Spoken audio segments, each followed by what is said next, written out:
Eagle 6 in the turn. Roger. Viper 1 bombs away.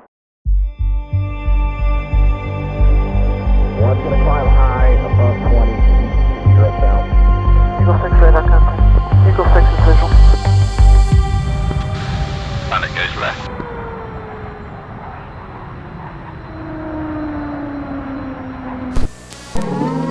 Well, hello and welcome back to the DCS SITREP, the news show on all things DCS World, the world's premier combat flight simulator for the home PC.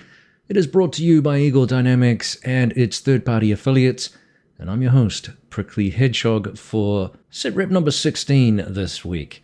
And the newsletter yesterday revealed work from the ED team on the Apache, which we saw showcased by Wags in another update video on that aircraft, as well as mention of a new assets pack coming to DCS World soon from Masson 92.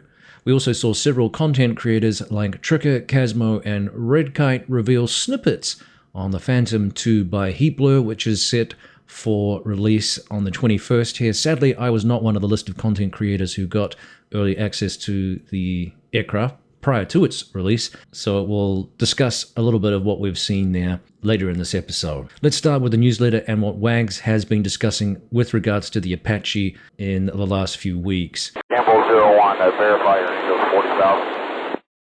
Gamble affirmative. The next DCS update, they say, for the Apache will see the addition of three important features: the fire control radar, FCR, zoom and C-scope functions, as well as the link function for the FCR and the TADS. Both are very, very useful when engaging targets, according to the blurb. The zoom function will allow you to zoom in on the FCR next to shoot or NTS target at a 6:1 ratio, or you can use the display cursor on the FCR page to select an area to zoom in on. This is very useful when engaging closely grouped targets, something that we actually discussed last week too. The C-scope function, also selected from the FCR page, allows you to place FCR target identification symbols on both your helmet-mounted sight and also the CPG TDAC display. This is an invaluable tool for building situational awareness, and Apache players without an FCR installed can still see these symbols using a data link system. Both items are previewed in the aforementioned videos, the zoom and C-scope videos from Wags. Now, this next update will introduce the Site Select link function to the Apache. This allows both CPG and pilot to slave the TADS video to the FCR NTS, which will allow you to visually identify FCR targets through the TADS prior to engagement and allow you to perform battle damage assessment after an engagement as well. Link also allows you to slave the FCR to the TADS. All right, now I mentioned link, and people are immediately going to ask, will this link functionality that's being used for the Apache be compatible with the Kiowa? Now, I think it's important to note here, based on discussions that I've been listening to from the Polychop team, it appears at this time that they have indicated that there's no current link functionality between the Kiowa and the Apache. The system in play is in-house ED coding, and so that would need to be opened up in some way between the two teams for the software to allow both helicopters to talk to each other in the virtual DCS environment. Now, there's nothing to indicate that this couldn't happen in the future, but at last check, as I said, it's not going to be a function of interoperability between the two modules. Now, I hope ED and Polychop can link up on this option, no pun intended, and make it happen. I think it's a critical feature. And I think also there's a really neat opportunity to embellish cooperative play and potentially even the single player functionality with AI aircraft handing off data to the human player. And I'm going to come back to this topic in a separate video here. I just ran out of time this week. I've been very, very busy. I've been planning. I've actually written a script up for this, but we haven't got there yet with regards to the release and the features that we're going to see on the Kiowa. Now, we know it's possible in the real world because there's some developmental process with the Kiowa, including weapon systems and sensor systems, etc., that were ported to the Apache. The glass cockpit features of the Kiowa were things that the team has indicated you're going to find familiar with the Apache, which is obviously good news for pilots of the Apache who want to fly the Kiowa. And we also know that in-game, ED has developed a link system between similar but not the same aircraft, the F-16 and the F-18C as well. So there's data sharing there. So it's perfectly possible for two different modules to communicate in this way. That's not really the issue, whether or not those two teams can link up in some way and have that happen. Again, I think there's a great opportunity for some fantastic gameplay symbiosis, so hopefully we'll see that soon. Good data. And moving on to something slightly different, the team actually plugged a independent creator, Patricio Masson, who has actually done a lot of 3D models as a mod, if you like, for the game. And his work obviously has impressed them enough that they've actually created the opportunity for his models to now be part of the DCS core as official assets, which is really fantastic. Now, they sent a link here to, in the newsletter, you can check out his assets pack on the DCS forum. It includes over 100 terrain objects, and these also include fortifications, ground models that can be placed on all DCS terrains. They're very well designed, and they should aid in creating more realistic and immersive missions, the team advise. They're currently testing all the models, and they're planning to include them in the next DCS update, which is exciting news. I think it's pretty phenomenal, actually. It's a great example of users have created content, and it's become recognized by ED, and then being granted access effectively as official content is pretty cool. I'm sure there's other people out there doing that. I've seen some really neat stuff from individuals, but this is a good way of, rewarding, I think, community members who are obviously very creative, very talented, and are producing things that perhaps the ED team maybe doesn't have time for, or it's just going to save them a lot of work.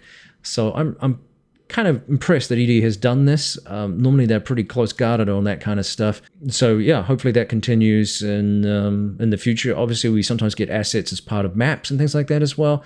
But yeah, more of that, please. I think that's a really good idea, and hopefully, it's a theme that continues. It's going to, obviously, as I said, make the airport assets, things that you see on the apron, a little bit more realistic, and furthermore, hopefully that they're a little bit more, less agnostic, if you like, but more likely to represent the areas of where you're taking off from as well. Because sometimes you get that situation where you can put assets in, but it's like a Russian truck on Nevada, which is not a very, a little bit anachronistic, if you like, in terms of assets. So that thing, or that limitation, I think is going to be removed if we get more assets like this. So a cool thing.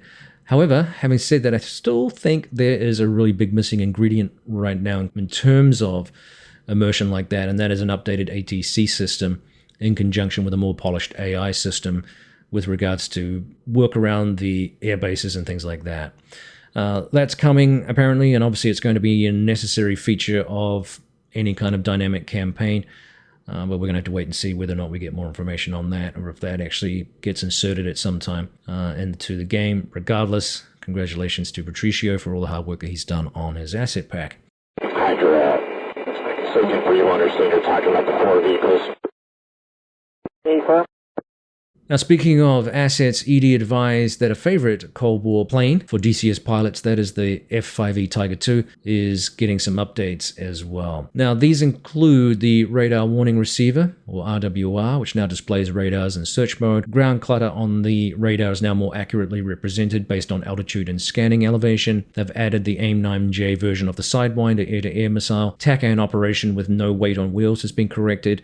It's no longer possible to uncage the AIM-9MB Sidewinder in pre-launch mode using the missile uncage switch, and they hope that these improvements will further your enjoyment and make the F-5E an even more useful addition to the upcoming Flaming Cliffs 2024.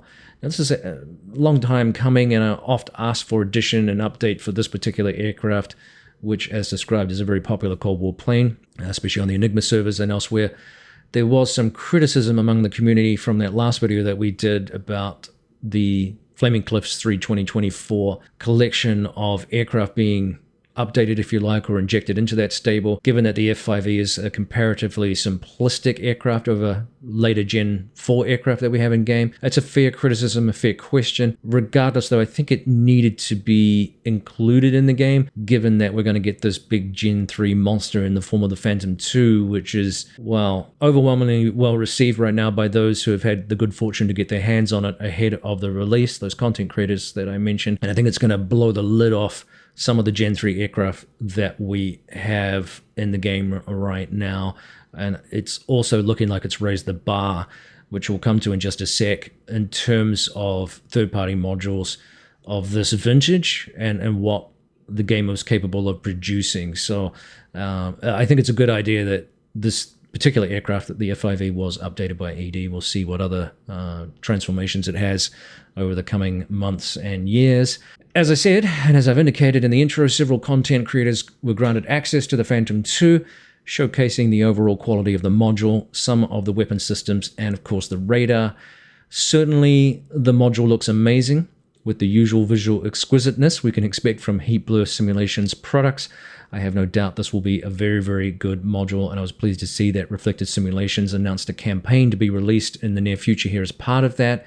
That's going to introduce some real-life tactical use of the aircraft based on extensive research that he's done. He was able to use lessons from his Zone 5 and Speed and Angels campaigns, as well as that research, to be a feature of this new campaign. And he was able to tune the AI a little bit more in terms of getting really down into the weeds to create a much more lifelike form of tactics used by the era-specific pilots that previously he hasn't been able to do. So stay tuned for more on that.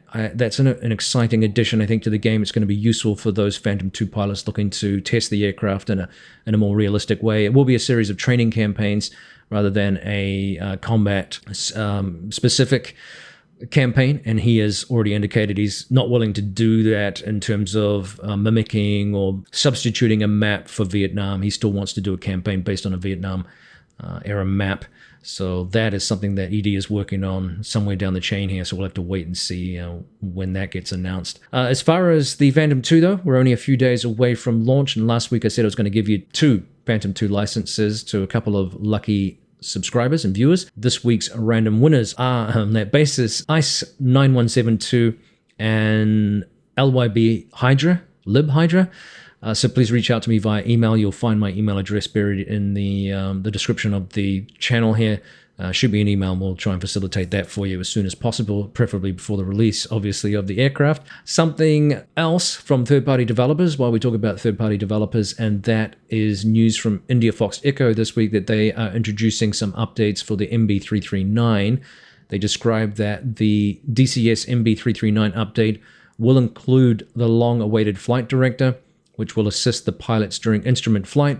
Unlike the flight director implemented in the Microsoft Flight Simulations version, which relies on the use of proportional coefficients and provide approximate indications, the DCS version will deliver a more accurate experience as it is based on a proportional integral derivative control system. Interesting little difference there. The flight director is undergoing fine-tuning of the PID coefficients, and testing will be released as soon as the testing is complete. Now, they went on to update us about their other project for DCS World, and that is the G91, and they stated the following, and this is where I say the Phantom has raised the bar. So given the latest module released on DCS, which has raised the bar in terms of graphical quality, fidelity, and available features in the past few weeks, they have conducted a thorough analysis of their G91 module and reassessed its current quality goals. They found that it was not on par with the new targets, and therefore they have decided to vastly rework the project. They have reviewed once again all of their source material, including all the photographic surveys taken in various museums, and they believe they have vastly improved the 3D models, adding and improving several small details. Really cool. So they have decided to rework all the textures in order to achieve a more realistic and lived-in appearance. Remember, too, that the team collaborated with Heatblur for the Tomcat and Microsoft Flight Simulator, which has been a bonus for the work that they are clearly doing in DCS World. That's another great symbiosis of teams cooperating there. I'd like to see more of that. I think there are teams like Heatblur that have indicated in the past that they are willing to work with just about anybody if there is a benefit to do so. And clearly they are the leaders here in this kind of stuff. So I'm looking forward to seeing more modules from both teams, not to mention other third-party work in progress. In particular, we should be seeing, as mentioned before, the Kyo release here, hopefully at the end of May or beginning of June. That's going to be hot on the heels of the Phantom II, so keep your eyes peeled on that. And that will do for this week's SITREP. Thanks again for tuning in. Congrats to the Phantom II winners here. And thanks to all of you for watching, liking, subscribing, commenting on the SITREP. It helps the channel chug along. A special thanks last week to those super thanks button pushers who provided a little bit of extra support for the channel. That also helps a heck of a lot. So we'll make that do. Thanks again for tuning in. This is Prickly Hedgehog out. We'll see you next time on the DCS SITREP. Raven 402, ready, pre-contact.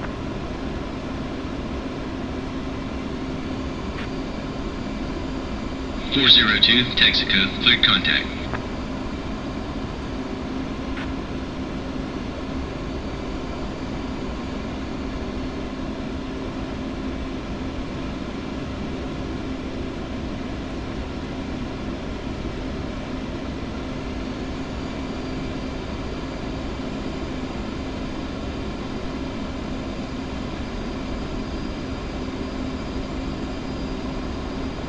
You are taking fuel.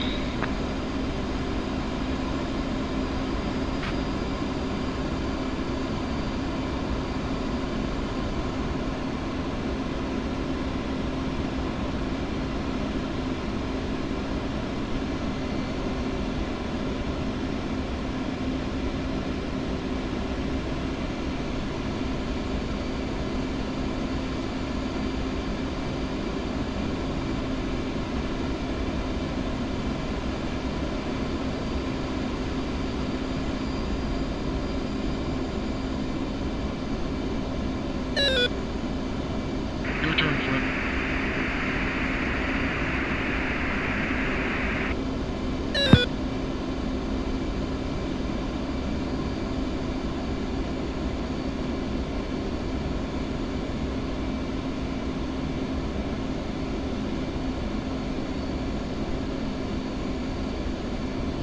Texaco, 1151. Request rejoin.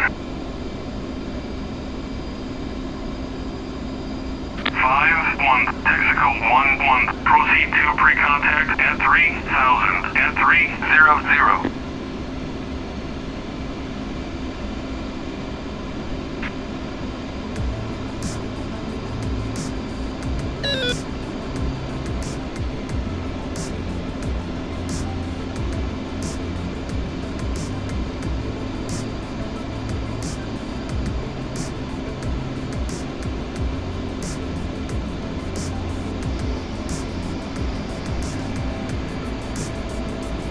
Ready, pre-contact. Cleared contact.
Contact.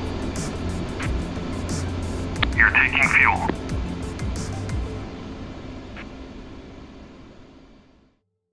Alley Cat Evil 4-1, will you meet me on phase 30?